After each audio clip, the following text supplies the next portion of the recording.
Our joints either love stability or they love mobility. Two strength coaches, they're really well known in the strength and conditioning world, Gray Cook and Mike Boyle, came up with this joint by joint method of training, and I think it's fabulous. Our joints were really made to do certain things, and they were made to either be mobile or made to be stable. If we start from the bottom up, our ankles were meant to be mobile, and then our knees were meant to be stable, meaning when I plant my foot or take it sideways, it's going to stick and hold. Our hips, a joint process area that's meant to be mobile. The lumbar spine, the lower back, it's meant to be stable. Upper back, thoracic spine, meant to be mobile. Shoulder blade, stable, and then the shoulder joint, meant to be mobile. Okay, so if you look at it, it goes mobile, stable, on up. When we get older or we're inactive, those joints take on the opposite characteristic. Okay, so the mobile joint becomes stable, ankle becomes stable, knee becomes more mobile, hips become more stable, lumbar spine becomes more mobile. So let's look at what happens if my thoracic spine up here, meant to be mobile, okay? If that gets rigid and tight and I can't move it very well, then and then my hips get immobile, they can't move very well. The joint process in between, that's a stable joint, actually has to take up the slack of the mobility joints, and it's not supposed to do that. Therefore, I have back pain. So we want to do things that are going to enhance our mobility for mobile joints and our stability for stable joints. So let's quickly go through those. So for ankle mobility,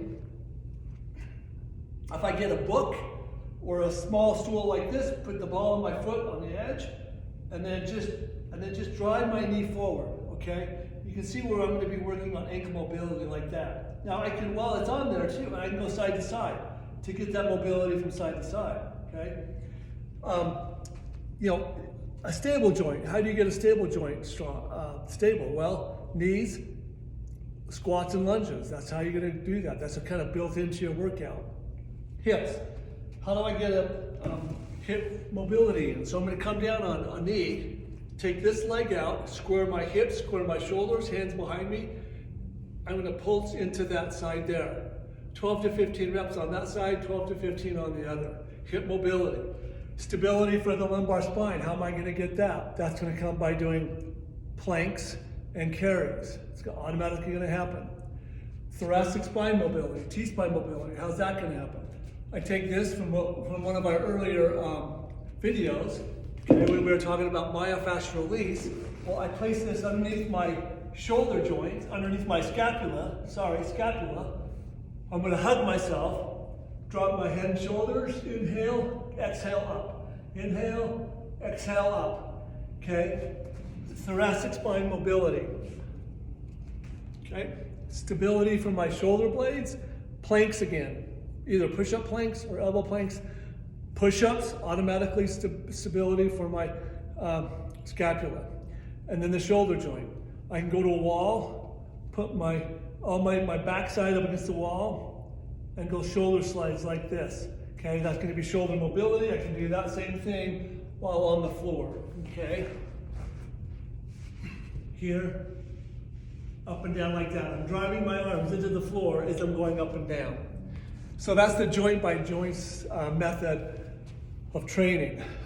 You want to keep in mind when you do your workouts, because it'll help guide you on what to do and then feed the joints what they need.